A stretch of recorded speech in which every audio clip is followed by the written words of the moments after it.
Good morning, all. Good morning, ma'am. Good morning, ma'am. Morning, ma'am.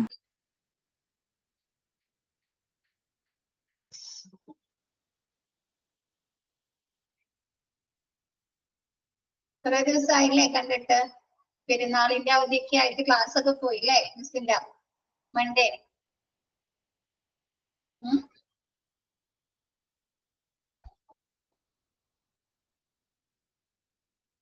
നോക്കിയോ? Miss എടുത്ത section ഒക്കെ നോക്കിയോ എല്ലാവരും? ഓക്കെ ആണോ?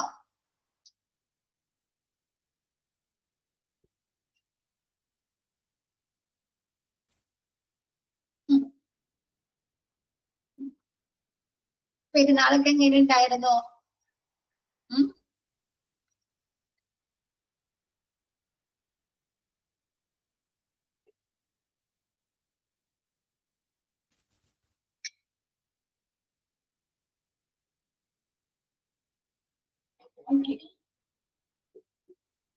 സൂപ്പർ ആയിരുന്നു. ഓക്കെ, നമുക്ക് ക്ലാസ് സ്റ്റാർട്ട് ചെയ്യാം അല്ലെ? മിസ്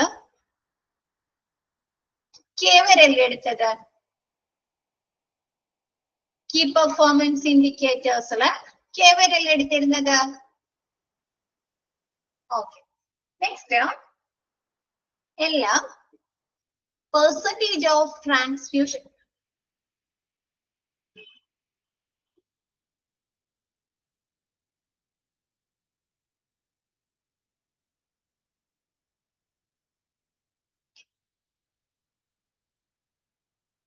നെക്സ്റ്റ് പറയുന്നത്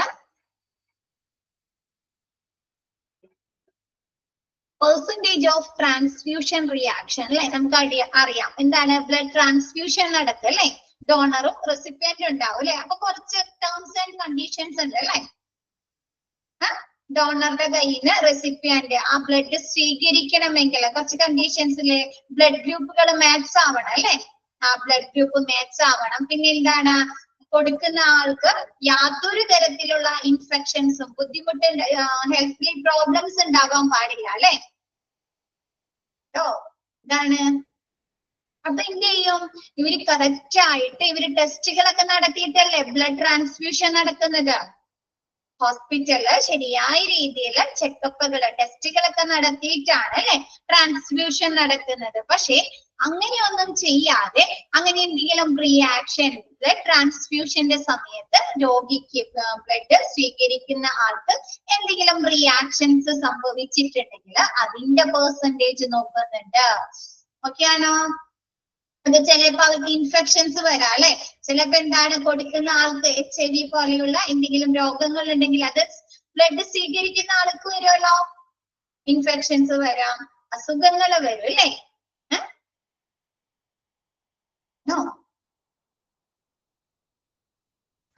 അപ്പൊ ആ ബ്ലഡ് ട്രാൻസ്ഫ്യൂഷനുമായി ബന്ധപ്പെട്ട് എന്തെങ്കിലും ഇൻസിഡന്റുകൾ, അതായത് ഹോസ്പിറ്റലിലെ എന്തെങ്കിലും സംഭവങ്ങൾ റിപ്പോർട്ട് ചെയ്തിട്ടുണ്ടെങ്കിൽ അതിന്റെ പെർസെന്റേജ് നോക്കുന്നുണ്ട്. നെക്സ്റ്റ് പറയുന്നത് percentage of cases who received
hello, കേൾക്കുന്നുണ്ടോ മിസ് പറയുന്നത്?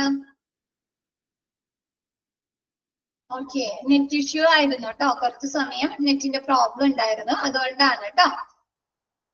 ഓക്കെ അല്ലേ? ഞാൻ ക്ലാസ് കണ്ടിന്യൂ ചെയ്യാം.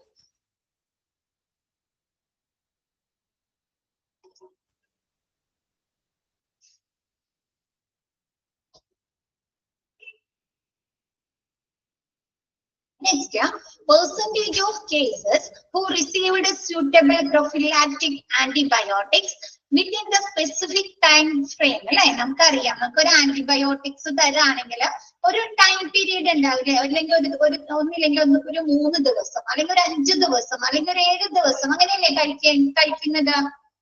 നമ്മൾ അതിന്റെ ഇടയിൽ വെച്ച് നിർത്താൻ പാടില്ല അല്ലെ? ആണോ? അല്ലേ? ആന്റിബയോട്ടിക്സുകളൊക്കെ അങ്ങനെയല്ലേ? അപ്പൊ ആ ഒരു കറക്റ്റ് ടൈം ഫ്രെയിമിനുള്ളില് ഹോസ്പിറ്റലിലെ ആന്റിബയോട്ടിക്സ് പേഷ്യൻസിന് പ്രൊവൈഡ് ചെയ്യുന്നുണ്ടോ, പേഷ്യൻസിന് നൽകുന്നുണ്ടോ? നെക്സ്റ്റ്, ഓക്കെ, അത് ക്ലിയർ ആയതോ?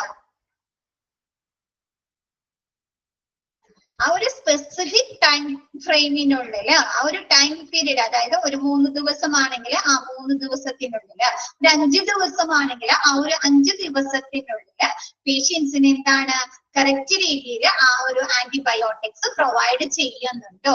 അപ്പൊ അതിന്റെ പെർസെന്റേജ് നോക്കുന്നുണ്ട്.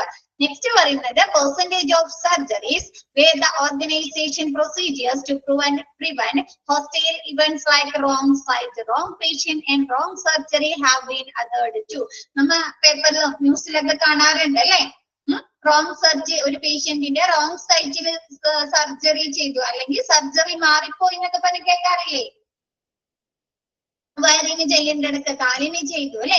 അപ്പൊ അങ്ങനെ ആ ഒരു ഹോസ്പിറ്റലില് റോങ് ആയിട്ടുള്ള സർജറീസ്, അല്ലെങ്കിൽ പേഷ്യൻസ് മാറി പോവുക, അല്ലെങ്കിൽ റോങ് സൈറ്റില് സർജറി ചെയ്തിട്ടുണ്ടെങ്കിൽ അതിന്റെ പെർസെന്റേജ് നോക്കുന്നുണ്ട്. ഓക്കെ അല്ലേ? ഇപ്പൊ വയറിന് ചെയ്യേണ്ടടുത്ത് ചിലർക്ക് എന്ത് ചെയ്യും, സ്ഥലം മാറിപ്പോയിട്ട് കാലിന് ചെയ്യും അല്ലെ? അല്ലെങ്കിൽ കൈക്ക് ചെയ്യും. അപ്പൊ അങ്ങനെ റോങ് സൈറ്റിലാണ്, ശരിയായ സൈറ്റിലല്ലാതെ, അല്ലാണ്ട് പേഷ്യൻസ് മാറിപ്പോ, നമുക്കറിയാം ഒരേ പേരിൽ തന്നെ 1-2 പേഷ്യൻസ് ഉണ്ടാവും അല്ലെ ഹോസ്പിറ്റലില്? ഒരു പേരിൽ തന്നെ 1-2 പേഷ്യൻസ് ഉണ്ടാവും. അപ്പൊ എന്താണ്, വേറെ ഏതെങ്കിലും പേഷ്യൻസിന് ചെയ്യാം. അപ്പൊ അങ്ങനെ റോങ് പേഷ്യൻസില്, പിന്നെന്താണ് റോങ് സർജറി, നമുക്ക് എന്താണ് എന്തെങ്കിലും നമുക്ക് ഹാർട്ടിന്റെ സർജറി ചെയ്യേണ്ടടുത്ത് അബ്ഡോമിന് എന്തെങ്കിലും സർജറീസ് ചെയ്യാം അല്ലെ? അപ്പൊ അങ്ങനെയുള്ള റോങ് സർജറീസ് അങ്ങനെ ചെയ്തിട്ടുണ്ടോ? അപ്പൊ അതിന്റെ പെർസെന്റേജ് എടുക്കുന്നുണ്ട്. അപ്പൊ അതൊക്കെ എന്താണ്, നമ്മുടെ ഹോസ്പിറ്റലിന്റെ റെപ്യൂട്ടേഷനെ ബാധിക്കുന്ന കാര്യങ്ങളല്ലേ? ക്വാളിറ്റിയെ ബാധിക്കുന്ന കാര്യങ്ങളാണ് അല്ലെ? അവരെ അശ്രദ്ധക്കുറവ് മൂലമാണല്ലേ അങ്ങനെയുള്ള കാര്യങ്ങൾ വരുന്നത് അല്ലെ? സ്റ്റാഫുകളുടെ അശ്രദ്ധക്കുറവല്ലത് ആണല്ലേ? അപ്പൊ അങ്ങനെ എന്തെങ്കിലും കേസുകൾ ഉണ്ടെങ്കിൽ അതിന്റെ പെർസെന്റേജ് നോക്കുന്നുണ്ട്.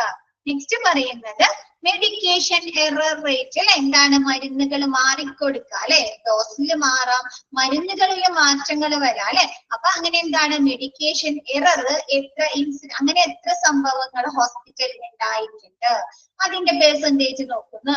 നെക്സ്റ്റ് സർജിക്കൽ സൈറ്റ് ഇൻഫെക്ഷൻസ് അല്ലെ? നമ്മൾ എന്തിനാണ് ഹോസ്പിറ്റൽ അക്വേർഡ് ഇൻഫെക്ഷൻസിൽ പഠിച്ചല്ലോ, സർജിക്കൽ സൈറ്റ് ഇൻഫെക്ഷൻ അല്ലെ? നമുക്ക് സർജറി ചെയ്ത ഭാഗത്ത് ഇൻഫെക്ഷൻസ് വരുന്നത് എന്തുകൊണ്ടൊക്കെ വരാം? ആ ഒരു ഇൻഫെക്ഷൻസ് എന്തുകൊണ്ടൊക്കെ വരാം? ഒരു സർജറി നടന്ന ഭാഗത്ത് ഇൻഫെക്ഷൻസ് ഹൈജീനിക് അല്ലെങ്കിൽ അല്ലെ? ഹൈജീനിക് അല്ലെങ്കിൽ വരാം. ശരിയായ രീതിയിലുള്ള പ്രൊസീജിയേഴ്സ്, നടപടിക്രമങ്ങളല്ല ഒരു സർജറിക്ക് ചെയ്തതെങ്കിൽ അല്ലെ? ആണോ?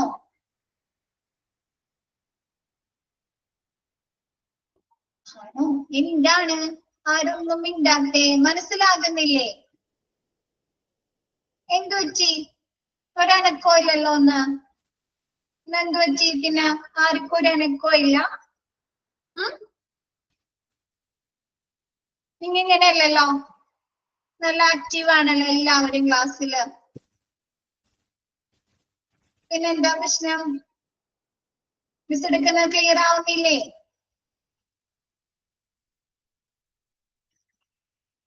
പിന്നെന്ത് പറ്റി?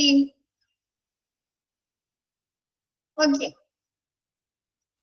ഓക്കെ. അപ്പൊ എന്താണ് സർജിക്കൽ സൈറ്റ് ഇൻഫെക്ഷൻസ് അല്ലെ? സർജറി കഴിഞ്ഞിട്ട് ആ ഒരു സർജറി നടന്ന ആ ഒരു ഭാഗത്ത് ഏതൊക്കെ പേഷ്യൻസിന് ഇൻഫെക്ഷൻസ്, ചിലപ്പോ അതെന്താണ് അവിടെ ഒരു പഴുപ്പ് വരാം അല്ലെ, അല്ലെങ്കിൽ അവിടെ ചുമന്ന് തടിച്ചു വരാം അല്ലെ, അല്ലെങ്കിൽ അവിടെ നിന്ന് എന്താണ് എന്തെങ്കിലും ഫ്ലൂയിഡ്സുകള് ബ്ലഡ് ഒക്കെ വരാം അല്ലെ. അപ്പൊ അങ്ങനെ എന്തെങ്കിലും സർജിക്കൽ സൈറ്റ് ഇൻഫെക്ഷൻസ് റിപ്പോർട്ട് ചെയ്തിട്ടുണ്ടെങ്കിൽ അതിന്റെ പെർസെന്റേജ് നോക്കുന്നുണ്ട്.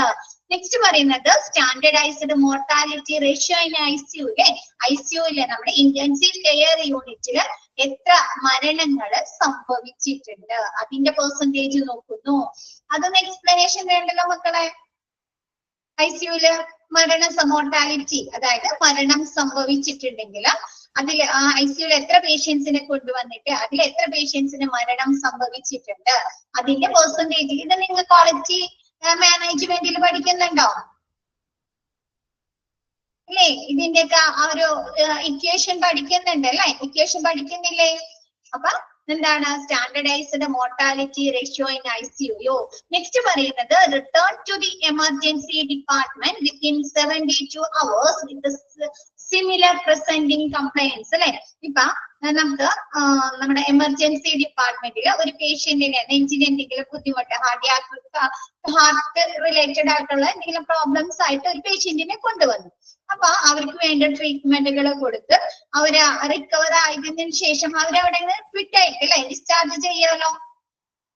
എമർജൻസി ഡിപ്പാർട്ട്മെന്റിൽ നിന്ന് വിട്ടയച്ചു. എന്നിട്ട് ഒരു 72 hours, അതായത് 3 ദിവസം ആകുന്നതിന് മുമ്പ് തന്നെ വീണ്ടും ആ ഒരു സെയിം പ്രോബ്ലം ആയിട്ട് അവരെ വീണ്ടും ആക്സിഡന്റ് ആൻഡ് എമർജൻസി ഡിപ്പാർട്ട്മെന്റിലേക്ക് കൊണ്ടുവരിക.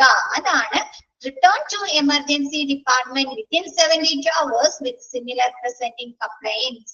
ഓക്കെ അയ്യോ, ഇപ്പൊ ചിലവർക്ക് ഒരു അബ്ഡോമിൻ പെയിൻ ആയിട്ടാണ് വന്നത്. അപ്പൊ അവർക്ക് വേണ്ട എന്താണ് ട്രീറ്റ്മെന്റുകൾ കൊടുക്കും അല്ലെ. എമർജൻസി ഡിപ്പാർട്ട്മെന്റിൽ അവർ അബ്ഡോമിൻ പെയിൻ മാറുന്നതിനുള്ള ട്രീറ്റ്മെന്റുകൾ കൊടുക്കും. അതിനുശേഷം അവർ ഓക്കെ ആയിക്കഴിഞ്ഞ് അവർ സ്റ്റേബിൾ ആയിക്കഴിയുമ്പോൾ അവർ അവിടെ നിന്ന് ഡിസ്ചാർജ് ചെയ്യില്ലേ, വിട്ടയക്കും. അതിനുശേഷം ഒരു 72 മണിക്കൂർ, അതായത് 3 ദിവസം ആകുന്നതിന് മുമ്പ് ആ ഒരു സെയിം പ്രോബ്ലം ആയിട്ട് വീണ്ടും അവരെ കൊണ്ടുവരിക. അതാണ് ആറില് പറയുന്നത് കേട്ടോ. Next catheter related urinary tract infection റേറ്റിൽ എന്താണ് കത്തീറ്ററുമായി ബന്ധപ്പെട്ട് യൂറിനറി ട്രാക്ട് ഇൻഫെക്ഷൻ എത്ര പേർക്ക് അവിടെ റിപ്പോർട്ട് ചെയ്തിട്ടുണ്ട് അല്ലെ. നമുക്കറിയാം എന്താണ് നമ്മുടെ ബ്ലാഡറിന് യുറേറ്ററിന് എന്തെങ്കിലും കംപ്ലൈൻസുകൾ ഉണ്ട്, എന്തെങ്കിലും പ്രോബ്ലംസ് ഉണ്ടെങ്കിൽ അവർക്ക് എന്ത് ചെയ്യും, യൂറിൻ പാസ് ചെയ്യാനായിട്ട് കത്തീറ്റർ ഇടും അല്ലെ. യൂറിനറി കത്തീറ്റർ ഇടുമല്ലോ, ഇടും. അപ്പൊ ആ യൂറിനറി കത്തീറ്റർ ഇട്ട് കഴിഞ്ഞാൽ ഒരു ടൈം പീരീഡ് കഴിയുമ്പോൾ അത് മാറ്റി വേറെയൊക്കെ ഇൻസേർട്ട് ചെയ്യണം അല്ലെ. ഒരു ടൈം പീരീഡ് ഉണ്ടല്ലോ, അല്ലെങ്കിൽ അത് എന്ത് പറ്റും, ഇൻഫെക്ഷൻസ് വരും അല്ലെ, അല്ലെങ്കിൽ ഇൻഫെക്ഷൻസ് വരും. അപ്പൊ അങ്ങനെ ശരിയായ പ്രൊസീജിയർ അല്ലാതെ ചെയ്തിട്ട് എത്ര പേർക്ക് urinary catheter related infections report ചെയ്തിട്ടുണ്ട്. നെക്സ്റ്റ് പറയുന്നത് വെന്റിലേറ്റർ റിലേറ്റഡ് ന്യൂമോണിയ റേറ്റ്. വെന്റിലേറ്ററിൽ കിടത്തിയിരിക്കുന്ന പേഷ്യൻസിൽ എത്ര പേർക്ക് ന്യൂമോണിയ റിപ്പോർട്ട് ചെയ്തിട്ടുണ്ട് അല്ലെ. എന്താണ് നമുക്ക് വെന്റിലേറ്ററിൽ കിടക്കുന്ന പേഷ്യൻസിന് ചിലപ്പോ അവർക്ക് എന്താണ് എന്തെങ്കിലും ബുദ്ധിമുട്ട്, പനി വരെ അല്ലെങ്കിൽ എന്താണ് അവരെ കഫക്കെട്ട് കൂടെയൊക്കെ ചെയ്തിട്ട് അവർക്ക് ന്യൂമോണിയ റിപ്പോർട്ട് ചെയ്തിട്ടുണ്ടെങ്കിൽ അത് എത്ര പെർസെന്റേജ്, എത്ര എണ്ണം റിപ്പോർട്ട് ചെയ്തിട്ടുണ്ട്. നെക്സ്റ്റ് പറയുന്നത് central line related blood stream infections അല്ലെ. അപ്പൊ സെൻട്രൽ ലൈൻ ബ്ലഡ് സ്ട്രീം എന്ന് പറഞ്ഞാൽ എന്താണ്, നമ്മുടെ വെയിനിലേക്ക് നേരിട്ട് മെഡിക്കേഷൻസ് ഇൻജെക്ട് ചെയ്യില്ലേ, മരുന്നുകള്, ട്രിപ്പുകൾ ഇടാലോ, ട്രിപ്പുകൾ ഇടും അല്ലെ. പിന്നെ ബ്ലഡ് ടെസ്റ്റിന് വേണ്ടി ബ്ലഡ് എടുക്കൂ അല്ലെ, നേരിട്ട് വെയിനിൽ നിന്നല്ലേ ബ്ലഡ് എടുക്കുന്നത്, കളക്ട് ചെയ്യുന്നത്. അപ്പൊ അങ്ങനെയുള്ള പ്രൊസീജിയർ ചെയ്യുമ്പോൾ ശരിയായ രീതിയിലല്ല, അല്ലെങ്കിൽ ഒരാളിൽ ഉപയോഗിച്ച നീഡിലൊക്കെയാണ് ഉപയോഗിക്കുന്നതെങ്കിൽ എന്ത് പറ്റും, ഇൻഫെക്ഷൻസ് വരില്ലേ, ശരിയായ ഒരു പ്രൊസീജിയർ അല്ല. അപ്പൊ അങ്ങനെ എന്താണ് നമ്മുടെ ബ്ലഡ് സ്ട്രീമുമായി ബന്ധപ്പെട്ട് എത്ര ഇൻഫെക്ഷൻസ് റിപ്പോർട്ട് ചെയ്തിട്ടുണ്ട്. ഓക്കെ ആണോ? Next hand hygiene compliance rate അല്ലെ, എന്താണ് ശരിയായ പ്രോപ്പറായ രീതിയിൽ കൈകൾ അല്ലെ, കൈകൾ വാഷ് ചെയ്യാതെ വൃത്തിയാക്കാതെ എത്ര കംപ്ലൈൻസുകൾ രജിസ്റ്റർ ചെയ്തിട്ടുണ്ട്. നമ്മ ഹോസ്പിറ്റൽ അക്വയർഡ് ഇൻഫെക്ഷൻസ് പഠിച്ചപ്പോ പഠിച്ചു അല്ലെ, ഡോക്ടർ ആയാലും നഴ്സ് ആയാലും ഒരു രോഗിയെ എന്താണ് പരിശോധിക്കുന്നതിന് മുമ്പും ശേഷവും നല്ല രീതിയിൽ ഹാൻഡ് വാഷ് ചെയ്യണമെന്ന് പഠിച്ചു അല്ലെ. എന്തുകൊണ്ടാണ്? ഇൻഫെക്ഷൻസ് സ്പ്രെഡ് ചെയ്യുന്നത് കാരണം അല്ലെ, ഇൻഫെക്ഷൻസ് ഒരു രോഗിയിൽ നിന്ന് മറ്റൊരു രോഗിയിലേക്ക് സ്പ്രെഡ് ചെയ്യുന്ന കാരണല്ലേ. അപ്പൊ ശരിയായ രീതിയിലുള്ള ഹാൻഡ് വാഷിംഗ് ചെയ്തിട്ടില്ല, ഒരു ഹാൻഡ് വാഷ് ചെയ്യാതെയാണ് എല്ലാ രോഗിയെയും പരിശോധിക്കുന്നതെങ്കിൽ എന്ത് വരാം? ഇൻഫെക്ഷൻസ് റിപ്പോർട്ട് ചെയ്യാലോ, ഇൻഫെക്ഷൻസ് സ്പ്രെഡ് ചെയ്യാം അല്ലെ. അപ്പൊ ശരിയായ ഹാൻഡ് വാഷിംഗ് ഇല്ലാതെ, ഹാൻഡ് ഹൈജീൻ അല്ലാതെ എത്ര കംപ്ലൈൻസുകൾ, എത്ര ഇൻഫെക്ഷൻസ് റിപ്പോർട്ട് ചെയ്തിട്ടുണ്ട്. നെക്സ്റ്റ് പറയുന്നത് പെർസെന്റേജ് ഓഫ് റീഷെഡ്യൂളിംഗ് സർജറീസ്. അപ്പൊ നമുക്കറിയാം, നമുക്കൊരു സർജറി ചെയ്യണമെങ്കിൽ മുൻകൂട്ടി നമുക്ക് ഡേറ്റുകൾ തരും അല്ലെ. എങ്കിലും ഒരു എമർജൻസി സിറ്റുവേഷൻ ആണെങ്കിൽ മാത്രമല്ലേ പെട്ടെന്ന് ഇമ്മീഡിയറ്റ് ആയിട്ട് സർജറി ചെയ്യുള്ളൂ അല്ലേ. അതല്ലെങ്കിൽ എന്ത് ചെയ്യും? നമുക്ക് മുൻകൂട്ടി ടൈം തരും അല്ലെ. ഒരു അടുത്ത ആഴ്ച വന്ന്, ഒരു വെനസ്ഡേ വന്ന് അഡ്മിറ്റ് ആക്കിയിട്ട് സർജറി ചെയ്യാന്നൊക്കെ പറയുമല്ലോ. അപ്പൊ അങ്ങനെ ഒരു ടൈം പീരീഡ് ഷെഡ്യൂൾ ചെയ്തിട്ട്, ഒരു ടൈം ഇന്ന ദിവസം നമുക്ക് സർജറി ചെയ്യാമെന്ന് ഫിക്സ് ചെയ്തിട്ട് അത് വീണ്ടും റീഷെഡ്യൂൾ ചെയ്ത എത്ര കേസുകൾ അവിടെ റിപ്പോർട്ട് ചെയ്തിട്ടുണ്ട്. ഓക്കെ ആയോ? Percentage of rescheduling of surgeries reschedule ചെയ്ത എത്ര കേസുകൾ അവിടെ റിപ്പോർട്ട് ചെയ്തിട്ടുണ്ട്. Next turn around time for issue of blood and components അല്ലെ. എന്ന് വെച്ചാല് നമുക്ക് ബ്ലഡ് അല്ലെങ്കിൽ നമ്മുടെ മറ്റ് കമ്പോണൻസുകൾ, സെൽസ് ആവാം, ടിഷ്യൂസ് ആവാം, യൂറിൻ ആവാം, നമ്മൾ സാമ്പിൾ കൊടുത്തു കഴിഞ്ഞാല് നമുക്ക് അതിന്റെ റിസൾട്ട് കിട്ടാൻ എടുക്കുന്ന ആ ടൈം പീരീഡ് ഇല്ലേ, ബ്ലഡ് നമുക്ക് കൊടുത്തു അല്ലെങ്കിൽ യൂറിൻ കൊടുത്തു, അതിന്റെ റിസൾട്ട് കിട്ടാൻ എടുക്കുന്ന ആ ടൈമില്ലേ, അതാണ് ടേൺ അറൗണ്ട് ടൈം എന്ന് പറയുന്നത്. ഇതൊക്കെ പഠിച്ചാലേ, ക്വാളിറ്റി മാനേജ്മെന്റിൽ പഠിച്ചാൽ ഇതൊക്കെ. അപ്പൊ ആ ഒരു ടേൺ അറൗണ്ട് ടൈമിൽ ഇപ്പൊ നമ്മ പറയും, നമ്മൊരു ബ്ലഡ് സാമ്പിൾ അല്ലെങ്കിൽ നമ്മൊരു യൂറിൻ സാമ്പിൾ കൊടുത്തു കഴിഞ്ഞാൽ നമ്മളെടുത്ത് അവര് പറയില്ലേ, ഒരു എന്താണ് 2 മണിക്കൂറിനുള്ളിൽ റിസൾട്ട് തരാം അല്ലെങ്കിൽ 1 മണിക്കൂറിനുള്ളിൽ റിസൾട്ട് തരാം എന്ന് പറയാറുണ്ടോ? പറയാറുണ്ട് അല്ലെ. അപ്പൊ അതുമായി ബന്ധപ്പെട്ട് എന്തെങ്കിലും ഇഷ്യൂസ് നമുക്ക് ആ പറഞ്ഞ സമയത്തിനുള്ളിൽ, ആ ടൈം പീരീഡിനുള്ളിൽ റിപ്പോർട്ടുകൾ തരാറുണ്ട്. എത്ര കേസുകൾ റിപ്പോർട്ട് ചെയ്തിട്ടുണ്ട്, അതിന്റെ പെർസെന്റേജ് നോക്കുന്നുണ്ട്. നെക്സ്റ്റ് പറയുന്നത് nurse patient ratio for ICU and wards. നമുക്കറിയാം ICUലും വാർഡുകളിലും എന്താണ് രോഗിയും നേഴ്സും തമ്മിൽ ഒരു റേഷ്യോ ഉണ്ട് അല്ലെ. ICUവിൽ എങ്ങനെയാണ്? 1:1 or 1:2 അല്ലെ. ഒരു രോഗിക്ക് ഒരു നേഴ്സ് അല്ലെങ്കിൽ 2 രോഗിക്ക് ഒരു നേഴ്സ് എന്ന രീതിയിലല്ലേ. അതേപോലെ വാർഡിലുണ്ട് റേഷ്യോ, പേഷ്യന്റ് നേഴ്സ് റേഷ്യോ അല്ലെ. അപ്പൊ അത് അല്ലാതെ എത്ര വരുന്നുണ്ട്? Nurse patient ratio, ICU and ward, ഈ കറക്റ്റ് റേഷ്യോയിലല്ലാതെ എത്ര കേസുകൾ, എത്ര സംഭവങ്ങൾ വരുന്നുണ്ട്? അപ്പൊ നമുക്കറിയാം ICUവില് ഒരു 4 രോഗിക്ക് അല്ലെങ്കിൽ ഒരു 5 രോഗിക്ക് ഒരു നേഴ്സ് എന്നുള്ള റേഷ്യോ വന്നു കഴിഞ്ഞാല് ICUവിലെ പ്രവർത്തനങ്ങൾ പ്രോപ്പർ ആയിട്ട് നടത്താൻ സാധിക്കുമോ? ക്രിട്ടിക്കൽ ആയിട്ടുള്ള അല്ലെ, എമർജൻസി ആയിട്ട് കെയർ കിട്ടേണ്ടതും കണ്ടിന്യൂസ് ആയിട്ട് മോണിറ്റർ ചെയ്യേണ്ട പേഷ്യൻസിനെയാണ് അല്ലെ നമ്മ ICUവിൽ കിടക്കുന്നത്, ആണോ? അപ്പൊ എന്ത് ചെയ്യും? അവർക്ക് ആ കെയർ കുറഞ്ഞു പോകും അല്ലെ.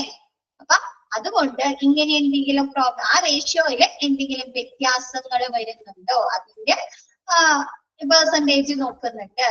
നെക്സ്റ്റ് പറയുന്നത് waiting time for outpatient consultation അല്ലെ. നമുക്ക് OP ഔട്ട് പേഷ്യന്റ് കൺസൾട്ടേഷനില് വെയിറ്റിംഗ് ടൈം എങ്ങനെയാണ്? നമുക്ക് ഒരുപാട് ടൈം വെയിറ്റ് ചെയ്യേണ്ടി വരുന്നുണ്ടോ? ഇതൊക്കെ എന്താണ്? ഈ പറയുന്ന കാര്യങ്ങളൊക്കെ ഹോസ്പിറ്റലിന്റെ ക്വാളിറ്റിയെ ബാധിക്കുന്ന കാര്യങ്ങളാണ് അല്ലെ.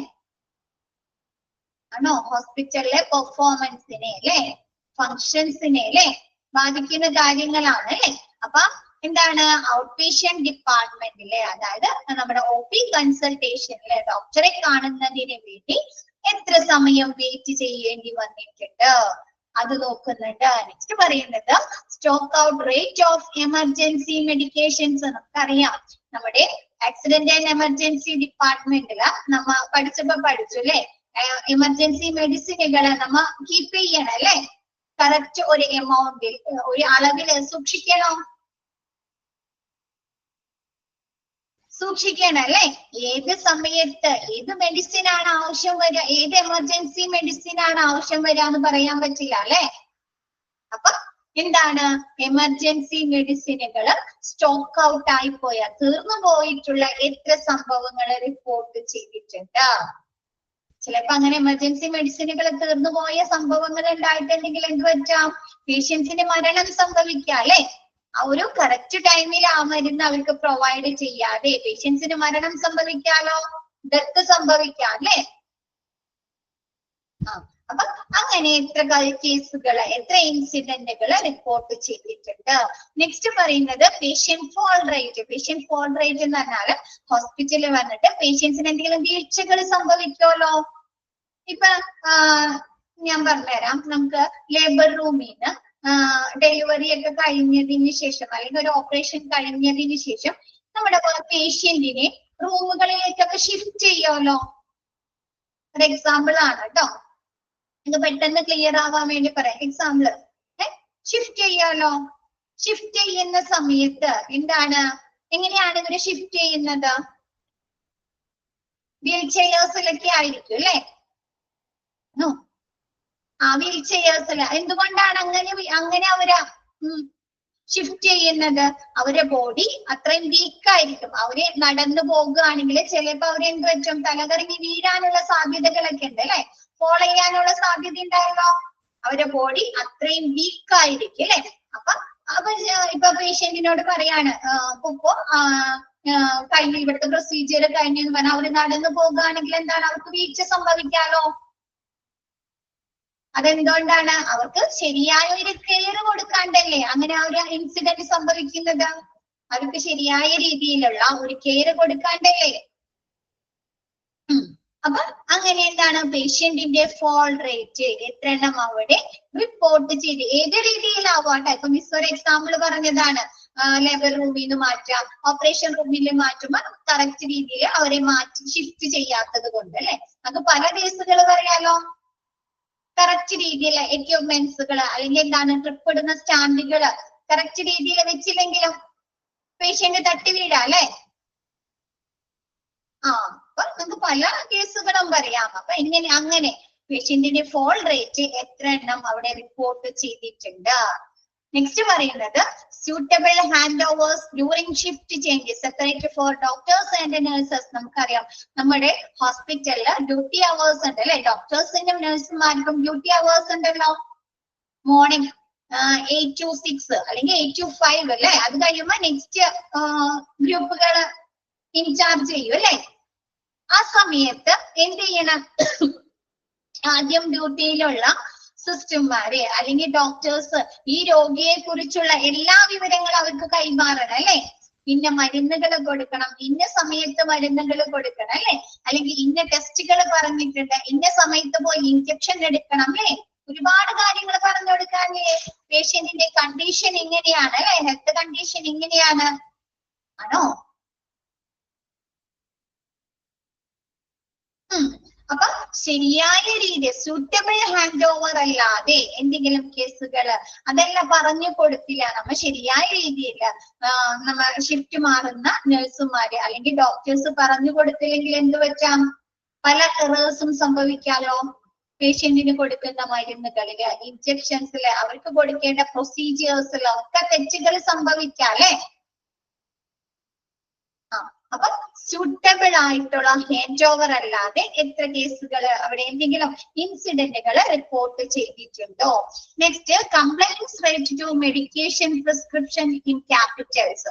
അതായത് നമ്മുടെ മെഡിക്കേഷനിൽ എഴുതുന്ന സമയത്ത് മിസ് പറഞ്ഞു, നമ്മുടെ പാരസെറ്റാമോൾ എഴുതില്ലേ,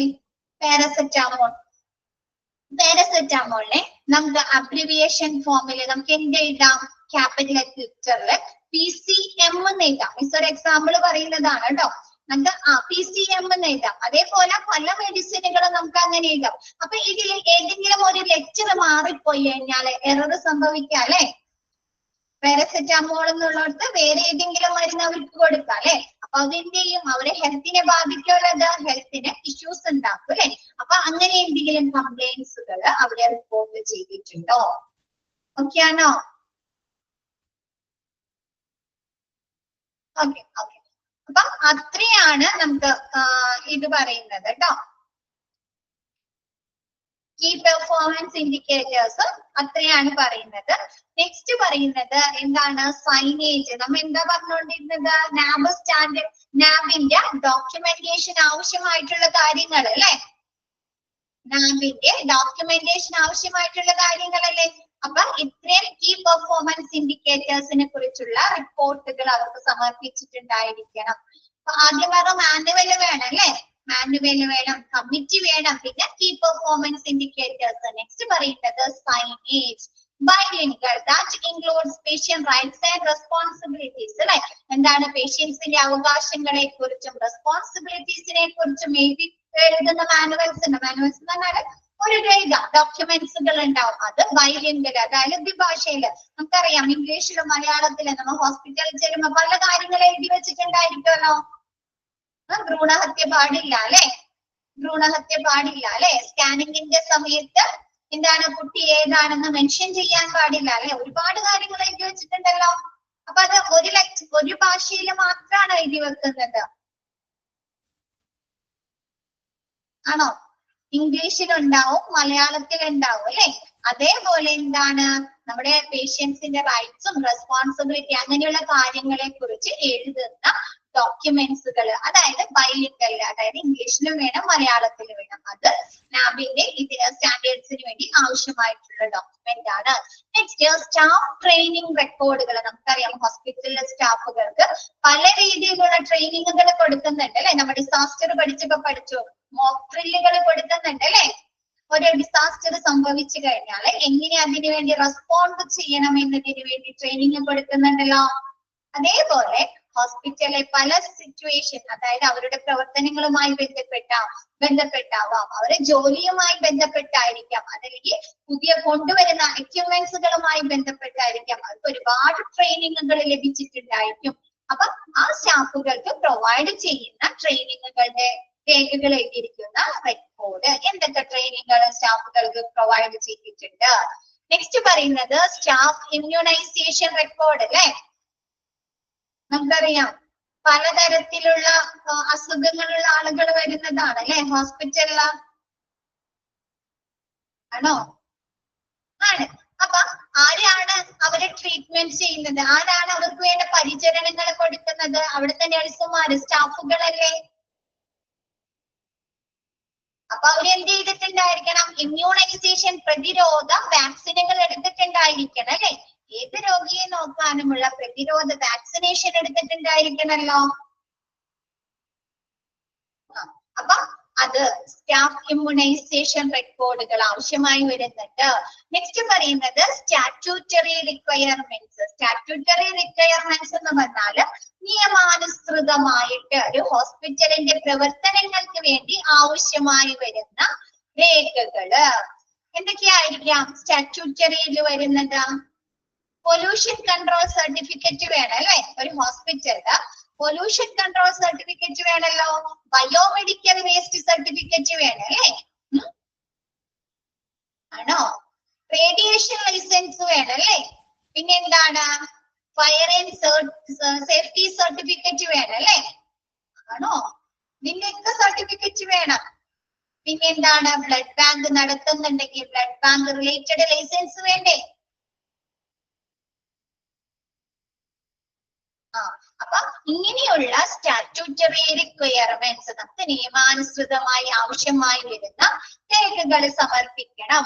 നെക്സ്റ്റ് പറയുന്നത് hospital wide internal audit to be managed once in 6 months. നമുക്ക് ഹോസ്പിറ്റലില് 6 മാസത്തിൽ 1 മാസത്തിലെങ്കിലും നല്ല രീതിയിലുള്ള വൈഡ് ആയിട്ടുള്ള അല്ലെ വലിയ രീതിയിലുള്ള ഒരു ഇന്റേണൽ ഓഡിറ്റ് നടത്തിയതിന്റെ എന്ത് വേണം?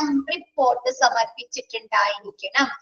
6 മാസം കൂടുമ്പോൾ ഇന്റേണൽ ഓഡിറ്റ് നടത്തിയതിന്റെ റിപ്പോർട്ട് സമർപ്പിക്കണം. നെക്സ്റ്റ് പറയുന്നത് two quality improvement projects in work year. നമ്മൾ പറഞ്ഞു ഹോസ്പിറ്റൽ എന്ത് എടുക്കുന്നുണ്ട്, ക്വാളിറ്റി ഇംപ്രൂവ്മെന്റുകൾ നടത്തുന്നുണ്ട് അല്ലെ. കണ്ടിന്യൂസ് ആയിട്ട് ക്വാളിറ്റി വിലയിരുത്തിയതിന് ശേഷം ക്വാളിറ്റി വർദ്ധിപ്പിക്കുന്നതിനുള്ള പ്രവർത്തനങ്ങൾ നടക്കുന്നുണ്ടെന്ന് പറഞ്ഞില്ലേ മിസ്? ഈ ചാപ്റ്റർ തുടങ്ങി ആദ്യം തന്നെ പറഞ്ഞു അല്ലെ, ക്വാളിറ്റി ഇംപ്രൂവ്മെന്റ്. അപ്പൊ എന്താണ്, വർഷത്തില് എന്ത് ചെയ്യണം, 2 ക്വാളിറ്റി ഇംപ്രൂവ്മെന്റ് പ്രവർത്തനങ്ങൾ നടന്നതിന്റെ എന്ത് സമർപ്പിച്ചിട്ടുണ്ടായിരിക്കണം, രേഖകള് സമർപ്പിച്ചിട്ടുണ്ടായിരിക്കണം. ഓക്കെയാണോ? ഓക്കെയാണോ മക്കളെ? Okay. Next, incident report management, who consists of identification, reporting, reviewing and action of incident. This could consist of near miss, sentinel events, adverse reaction. അറിയാം, നമ്മിപ്പോ കുറെ കാര്യങ്ങൾ പറഞ്ഞു അല്ലെ, കുറെ ഇൻസിഡന്റുകൾ സംഭവിക്കുന്നതിനെ കുറിച്ച്, ഓപ്പറേഷൻ തിയേറ്റേഴ്സിൽ അല്ലെ, അനസ്തേഷ്യയുമായി ബന്ധപ്പെട്ട്, ഫാർമസിയുമായി ബന്ധപ്പെട്ട് അല്ലെ. അപ്പൊ അങ്ങനെയുള്ള നിയർ മിസ്, സെന്റിനൽ ഇവന്റ്സ് എന്ന് പറഞ്ഞാല് നമുക്ക് പ്രതീക്ഷിക്കാതെ നടക്കുന്ന സംഭവങ്ങൾ ഉണ്ടാവുമല്ലോ. കയ്യബദ്ധങ്ങള്, എന്താണ്, നമ്മുടെ ഡോക്ടേഴ്സിന് കയ്യബദ്ധങ്ങൾ പറ്റാല്ലേ, ചിലപ്പോ അത് എന്ത് ചെയ്യാം, അത് ആ രോഗിയുടെ മാനസികമായും ഫിസിക്കലി ആയിട്ടും പല പ്രശ്നങ്ങൾക്കും കാരണമാകാം അല്ലെ. സർജറി മാറിപ്പോകുന്നത്, മറ്റേ എബ്രഹാം മോസ്ലർ മൂവി കണ്ടിരുന്നോ? എബ്രഹാം മോസ്ലർ അത് കരുതിക്കൊണ്ട് ചെയ്യുന്നതാണ്, എന്നാലും കണ്ടിരുന്നോ?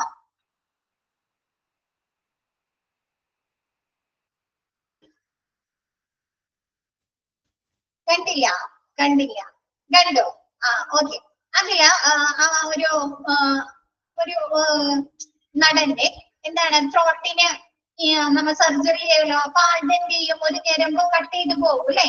പിന്നെ ആൾക്ക് എന്തില്ല, വോയിസ് ഇല്ല അല്ലെ, സൗണ്ട് കിട്ടുന്നില്ല, പാട്ട് പാടാനോ ഒന്നിനുള്ള സൗണ്ട് കിട്ടുന്നില്ല. അതൊരു ഫോൾട്ട് അല്ലേ, തെറ്റല്ലേ? ആൾക്കത് എന്ത് പറ്റുന്നുണ്ട്, ശാരീരികമായിട്ടും മാനസികമായിട്ടും ഫിസിക്കലി ആൻഡ് മെന്റലി ആൾ ഒരുപാട് ഡിസ്റ്റർബ്ഡ് ആവുന്നുണ്ട് അല്ലെ ആ ഒരു കാര്യം കൊണ്ട്. അപ്പൊ അങ്ങനെയുള്ള ഇവന്റ്സുകളെയാണ് എന്ത് പറയുന്നത്, സെന്റിനൽ ഇവന്റ്സ് എന്ന് പറയുന്നത്. പ്രതീക്ഷിക്കാതെ അൺഎക്സ്പെക്റ്റഡ് ആയിട്ട് നടക്കുന്ന കാര്യങ്ങള്.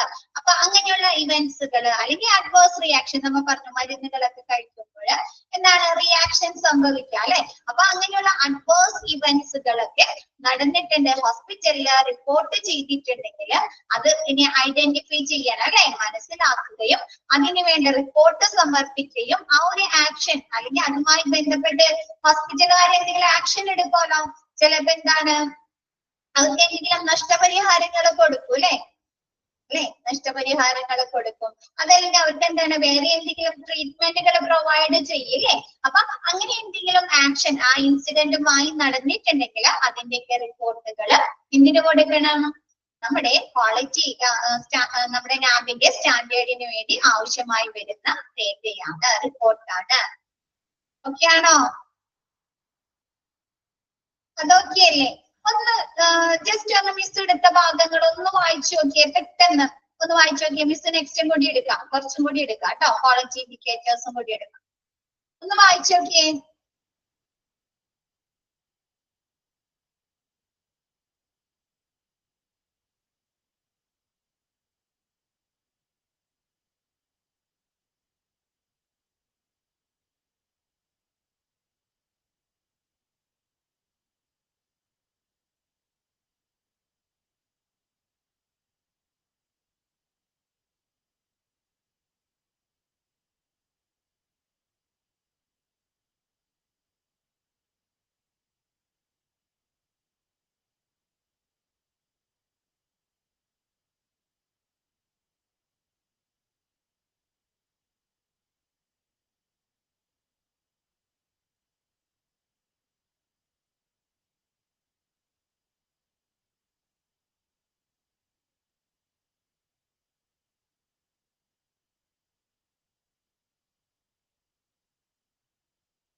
നോക്കിയോ?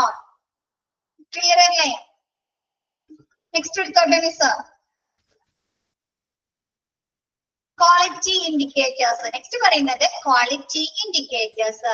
Quality indicators are otherwise called key performance indicators അല്ലെ. നമുക്ക് ക്വാളിറ്റി ഇൻഡിക്കേറ്റേഴ്സിനെ വേറൊരു രീതിയിൽ എന്ത് പറയാം? കീ പെർഫോമൻസ് ഇൻഡിക്കേറ്റേഴ്സ് എന്ന് പറയാം. Quality refers to the degree of adherence to pre-established criteria or standards അല്ലെ. എന്താണ് നമുക്ക് ക്വാളിറ്റി എന്ന് പറയുന്നത്? എന്താണ്?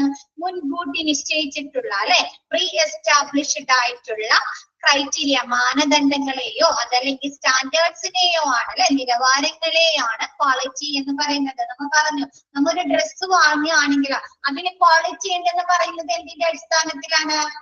അതിന്റെ മെറ്റീരിയൽ, സ്റ്റിച്ചിങ്, കളറ് അല്ലെ. നമ്മ അതൊക്കെ എന്താണ്? നമ്മ മുൻകൂട്ടി നിശ്ചയിച്ചിട്ടുള്ള കാര്യങ്ങളാണ് അല്ലെ. ആണോ? അപ്പൊ ആ മുൻകൂട്ടി നിശ്ചയിക്കുന്ന മാനദണ്ഡങ്ങളെയോ അല്ലെങ്കിൽ സ്റ്റാൻഡേർഡ്സിനെയാണ് നമ്മൾ ക്വാളിറ്റി എന്ന് പറയുന്നത്. നെക്സ്റ്റ് പറയുന്നത് ഇൻഡിക്കേറ്റേഴ്സ്. ഇൻഡിക്കേറ്റേഴ്സ് എന്ന് പറഞ്ഞാൽ സൂചകങ്ങൾ അല്ലെ. എന്താണ് ഇൻഡിക്കേറ്റേഴ്സ് എന്ന് പറഞ്ഞാൽ? സ്റ്റാറ്റിസ്റ്റിക്കൽ മെഷർ, ഒരു മെഷർ ആണ്. നമുക്ക് അളക്കുന്നതിനുള്ള, ഒരു കാര്യം അളക്കുന്നതിനുള്ള ഒരു സ്റ്റാറ്റിസ്റ്റിക്കൽ മെഷർ ആണ്. Of the performance of function, system or process over A period of time. ഒരു ടൈം പീരീഡിന്റെ ഉള്ളിൽ ഒരു ഫങ്ഷൻസിന്റെ പ്രകടനത്തെ അല്ലെങ്കിൽ ഒരു സിസ്റ്റംസിനെ അല്ലെങ്കിൽ ഒരു പ്രക്രിയയെ, ഒരു പ്രോസസ്സിനെ വിലയിരുത്തുന്നതിനുള്ള ഒരു സ്റ്റാറ്റിസ്റ്റിക്കൽ മെഷർ ആണ് ഇൻഡിക്കേറ്റേഴ്സ്. ഇപ്പൊ നമ്മ പറഞ്ഞു, ഒരു ഓപ്പറേഷൻ തിയേറ്ററിലെ പ്രവർത്തനം, പെർഫോമൻസ് അല്ലെങ്കിൽ അവിടുത്തെ ഫങ്ഷൻസ് വിലയിരുത്തണമെങ്കിൽ നമ്മൾ എന്താണ് നോക്കുന്നത്? അവിടുത്തെ പ്രകടനങ്ങൾ അല്ലെ. അല്ലേ? ഇപ്പൊ നമ്മ കുറേ കാര്യങ്ങൾ പറഞ്ഞു. എന്താണ് നമുക്ക് ഓപ്പറേഷൻ തിയേറ്റേഴ്സിൽ നമ്മൾ നേരത്തെ പറഞ്ഞ പോലെ wrong site, wrong surgery, wrong പേഷ്യന്റുകൾ ചെയ്തിട്ടുണ്ടെങ്കിൽ അതൊരുപാട് കൂടുതലാണെങ്കിൽ നമുക്ക് പറയാൻ പറ്റുമോ ആ ഒരു ഹോസ്പിറ്റലിലെ പ്രവർത്തനം ക്വാളിറ്റി ഉള്ളതാണെന്ന് പറയാൻ പറ്റുമോ? ഓപ്പറേഷൻസ് സക്സസ് ആയിരിക്കും, 100% സക്സസ് ആയിരിക്കും എന്ന് പറയാൻ പറ്റുമോ? ഇല്ല അല്ലെ. അപ്പൊ അതെന്താണ്? അവിടുത്തെ ക്വാളിറ്റിയെ സൂചിപ്പിക്കുന്ന കാര്യങ്ങളാണ് അല്ലെ. ആ ഒരു ക്വാളിറ്റിയെ വിലയിരുത്തുന്നതിന് വേണ്ടി അല്ലെ, അവിടുത്തെ ആ ഒരു പ്രകടനത്തെ വിലയിരുത്തുന്നതിന് സൂചിപ്പിക്കുന്ന സ്റ്റാറ്റിസ്റ്റിക്കൽ മെഷർ ആണ് ഇൻഡിക്കേറ്റേഴ്സ്. ക്ലിയർ ആയത്? ഓക്കെ ആണോ? നെക്സ്റ്റ് പറയുന്നത് ക്വാളിറ്റി നിങ്ങൾ ക്വാളിറ്റി മാനേജ്മെന്റില് നിങ്ങൾ ഇക്വേഷൻ പഠിച്ചപ്പോൾ അങ്ങനെയല്ലേ പറഞ്ഞ, ഒരു ടൈം പീരീഡിന്റെ ഉള്ളിൽ അല്ലെ, ഒരു വർഷത്തിനുള്ളിൽ അല്ലെങ്കിൽ 1000 പേഷ്യന്റ് ഡേയ്സിനുള്ളിൽ അല്ലെ എത്ര ഇൻസിഡന്റുകൾ റിപ്പോർട്ട് ചെയ്തിട്ടുണ്ട്, അങ്ങനെയല്ലേ പഠിച്ചത്. അപ്പൊ എന്താണ്? ഒരു ടൈം ഫ്രെയിമിന്റെ ഉള്ളിൽ അങ്ങനെ എത്ര ഇൻസിഡന്റുകൾ റിപ്പോർട്ട് ചെയ്തിട്ടുണ്ട് അല്ലെ, ആ ഒരു പെർഫോമൻസിനെ വിലയിരുത്തുന്ന ഒരു സ്റ്റാറ്റിസ്റ്റിക്കൽ മെഷർ ആണ് ഇൻഡിക്കേറ്റേഴ്സ്. ഓക്കെ ആയോ? നെക്സ്റ്റ് ക്വാളിറ്റി ഇനി നെക്സ്റ്റ് പറയുന്നത്, ഇപ്പൊ നമുക്ക് കുറെ 32 മാൻഡേറ്റഡ് ആയിട്ടുള്ള കീ പെർഫോമൻസ് ഇൻഡിക്കേറ്റേഴ്സ് പറഞ്ഞില്ലേ? കീ പെർഫോമൻസ് ഇൻഡിക്കേറ്റേഴ്സ് മിസ് അതിനെ സെപ്പറേറ്റ് ചെയ്ത് പറയുകയാണ്. സെപ്പറേറ്റ് ചെയ്ത് ഫസ്റ്റ് പറയുന്നത് നഴ്സിംഗ് ഡിപ്പാർട്ട്മെന്റിലെ ക്വാളിറ്റി ഇൻഡിക്കേറ്റേഴ്സ്, കീ പെർഫോമൻസ് ഡ്രൈവുകൾ ഏതൊക്കെയാണ്. നെക്സ്റ്റ് പറയുന്നത് എന്താണ്? ഇൻഫെക്ഷൻ കൺട്രോളുമായി ബന്ധപ്പെട്ട കീ പെർഫോമൻസ് ഇൻഡിക്കേറ്റേഴ്സ് ഏതൊക്കെയാണ്. അങ്ങനെയാണ് കേട്ടോ. അപ്പൊ നേരത്തെ പറഞ്ഞ കാര്യങ്ങൾ തന്നെയാണ് ഇങ്ങനെ വീണ്ടും റിപ്പീറ്റ് ചെയ്ത് വരുന്നത് കേട്ടോ. അപ്പൊ നോക്കിയേ, quality indicators for KPD, different hospital department. Quality indicators different hospital ഡിപ്പാർട്ട്മെന്റിലെ KPD എന്ന് പറഞ്ഞാല് കീ പെർഫോമൻസ് ഡ്രൈവ്.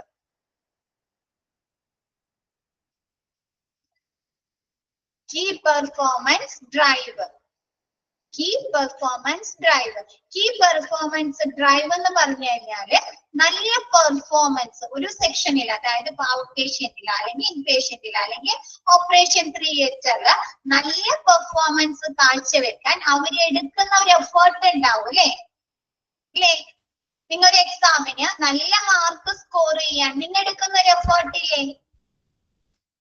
നല്ല രീതിയിൽ പഠിക്കണം, ടൈം ടേബിൾ ഷെഡ്യൂൾ ചെയ്യണം അല്ലെ. അപ്പൊ ആ ഒരു എഫേർട്ടിനെയാണ് കീ പെർഫോമൻസ് ഡ്രൈവ് എന്ന് പറയുന്നത്. ഒരു പെർഫോമൻസ് നല്ല രീതിയിൽ കാഴ്ചവെക്കാൻ ആ ഒരു ഡിപ്പാർട്ട്മെന്റ് എടുക്കുന്ന എഫേർട്ടിനെയാണ് കീ പെർഫോമൻസ് ഡ്രൈവ് എന്ന് പറയുന്നത്.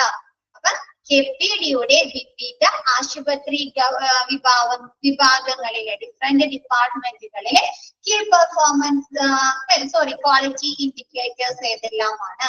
First nursing department, nursing educator ആയിരിക്കും ഈ കാര്യങ്ങളൊക്കെ വിലയിരുത്തുന്നത്. അപ്പൊ നഴ്സിംഗ് ഡിപ്പാർട്ട്മെന്റിൽ എന്തൊക്കെയാണ് quality indicators? Time for initial evaluation of inpatient or inter patients അല്ലെ. എന്താണ്, ഒരു രോഗി വന്നിട്ട് അവർക്ക് പ്രാഥമിക വിലയിരുത്തലിന് വേണ്ടി ഇൻപേഷ്യന്റ് ഡിപ്പാർട്ട്മെന്റിൽ എത്ര സമയം എടുത്തിട്ടുണ്ട്? ഇനീഷ്യൽ ഇവാലുവേഷൻ പറയണ്ടല്ലോ മിസ്, ഫസ്റ്റ് പറഞ്ഞു തന്നല്ലേ, ഇനി പറയണോ? വേണ്ടല്ലോ.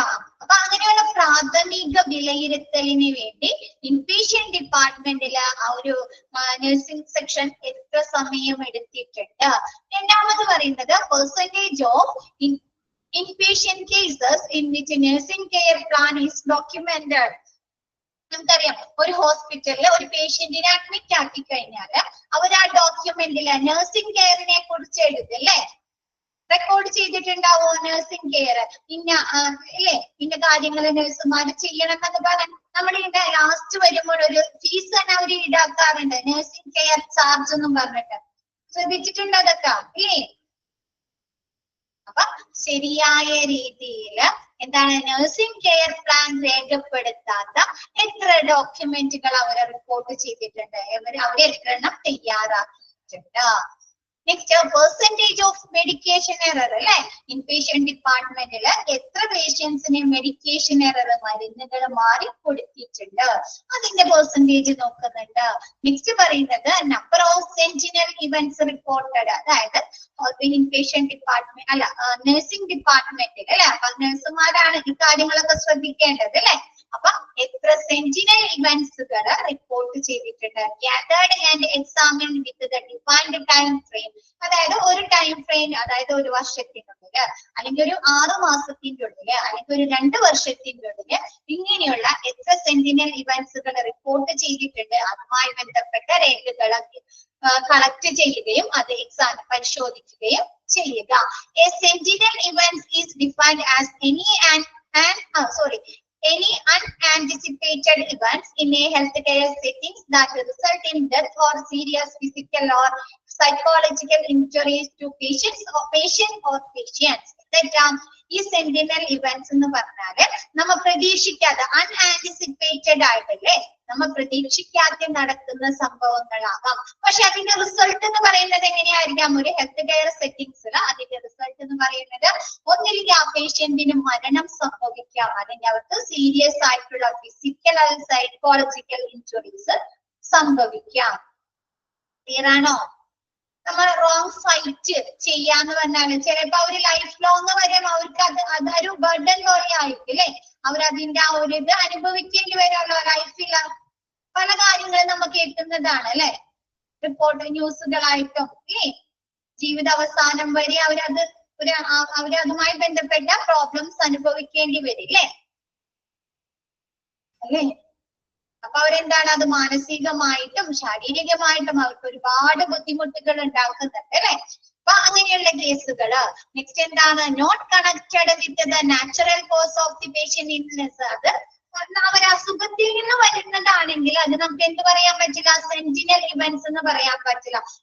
ഒരു പേഷ്യന്റിന്റെ എന്താണ് അസുഖം കൂടിയിട്ട് ക്രിട്ടിക്കൽ സ്റ്റേജിലായിട്ട് അവർക്ക് മരണം സംഭവിക്കില്ലേ, അത് നമുക്ക് പറയാൻ പറ്റുമോ സെന്റിനൽ ഇവന്റ് ആണെന്ന് പറയാൻ പറ്റുമോ?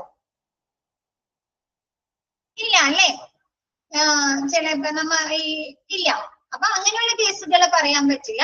എന്താണ്, നമുക്ക് ഹോസ്പിറ്റലിൽ കിട്ടുന്ന ട്രീറ്റ്മെന്റുകളിൽ നിന്ന് എന്തെങ്കിലും കൈപ്പിഴകൾ, നമ്മുടെ ഡോക്ടേഴ്സിന് എന്തെങ്കിലും കൈപ്പിഴകൾ സംഭവിച്ചിട്ട് പേഷ്യൻസിന് എന്താണ് മാനസികമായിട്ടോ ശാരീരികമായിട്ടോ എന്തെങ്കിലും ബുദ്ധിമുട്ടുകൾ വരുന്നത്, ചിലപ്പോൾ അവർക്ക് മരണം തന്നെ സംഭവിക്കാം. അങ്ങനെയുള്ള കേസുകളെയാണ് സെന്റിനൽ ഇവന്റ്സ് എന്ന് പറയുന്നത്. നമുക്ക് ഈ ഡെലിവറി ടൈമില് സിസേറിയൻ ഒക്കെ ചെയ്യുന്ന സമയത്ത് വെയിൻ കട്ടായി ബ്ലീഡിങ് കൂടി എന്നൊക്കെ പറഞ്ഞ് കേട്ടിട്ടുണ്ടോ? അതൊക്കെ സെന്റിനൽ ഇവന്റ്സ് ആണ് അല്ലെ. ആ ഒരു ലേഡിക്ക് ബ്ലീഡിങ് സംഭവിച്ചു, ബ്ലീഡിങ് കൂടുതലായിട്ട് മരണം സംഭവിച്ചു എന്നൊക്കെ പറയുന്നത്. അപ്പൊ അതൊക്കെ സെന്റിനൽ ഇവന്റ്സ് അല്ലേ? ക്ലിയർ ആയോ അത്? നെക്സ്റ്റ് പറയുന്നത് percentage of near miss might have happen but not happen. എന്താണ് സംഭവിച്ചു സംഭവിച്ചില്ല എന്നുള്ള രീതിയിൽ. മിസ് പറഞ്ഞല്ലോ തലനാരിഴയ്ക്ക് രക്ഷപ്പെടുക, മെഡിക്കേഷൻ കൊടുക്കുന്നത് മാറിപ്പോകാൻ നേരത്ത് എന്താണ് നമ്മുടെ ചീഫ് ഫാർമസിസ്റ്റിന്റെ ശ്രദ്ധയിൽപ്പെട്ടത്, അത് കറക്റ്റ് ചെയ്ത് കൊടുത്തു എന്നൊക്കെ പറഞ്ഞില്ലേ മിസ്? ഒരു എക്സാമ്പിൾ പോലെ പറഞ്ഞിട്ടുണ്ടോ? അപ്പൊ എന്താണ് തലനാരിഴയ്ക്ക് രക്ഷപ്പെടുന്ന കേസുകൾ എത്ര എണ്ണം അവിടെ ഉണ്ടായിട്ടുണ്ട്, അതിന്റെ പെർസെന്റേജ് നോക്കുന്നുണ്ട്. ഓക്കെ ആണോ? അത്ര ഓക്കെ ആണോ എല്ലാവർക്കും? നെക്സ്റ്റ് മിസ് ബാക്കി നെക്സ്റ്റ് ക്ലാസ്സിൽ എടുക്കാം കേട്ടോ. ഇന്നത്തെ ക്ലാസ് മിസ് വൈൻഡ് അപ്പ് ചെയ്യാണ്. KPD എന്ന് പറഞ്ഞാല് കീ പെർഫോമൻസ് ഡ്രൈവർ. ഒരു സെക്ഷനിലെ, അതായത് ഇപ്പൊ ഔട്ട് പേഷ്യന്റ് ഡിപ്പാർട്ട്മെന്റ് അല്ലെങ്കിൽ ICUലെ പ്രവർത്തനങ്ങള് നല്ല രീതിയിൽ ആക്കാനായിട്ട്, നല്ല പെർഫോമൻസ് കാഴ്ചവെക്കാൻ അവരെടുക്കുന്ന ഒരു എഫേർട്ട് ഇല്ലേ, അവിടെ വർക്ക് ചെയ്യുന്ന സ്റ്റാഫുകൾ എടുക്കുന്ന ഒരു എഫേർട്ട് ഉണ്ടാവും അല്ലെ, അതിനെയാണ് കീ പെർഫോമൻസ് ഡ്രൈവ് എന്ന് പറയുന്നത്. ക്ലിയർ ആയോ? ഓക്കെ, മിസ് ഇന്നത്തെ ക്ലാസ് വൈൻഡ് അപ്പ് ചെയ്യാണ്. മിസ്സിന്റെ കുറച്ച് നേരം പോയി നമ്മുടെ നെറ്റ് ഇഷ്യൂസ് കൊണ്ട് അല്ലേ. നെക്സ്റ്റ് ക്ലാസ്സിൽ മിസ് ബാക്കി എടുക്കാം കേട്ടോ. Thank you all.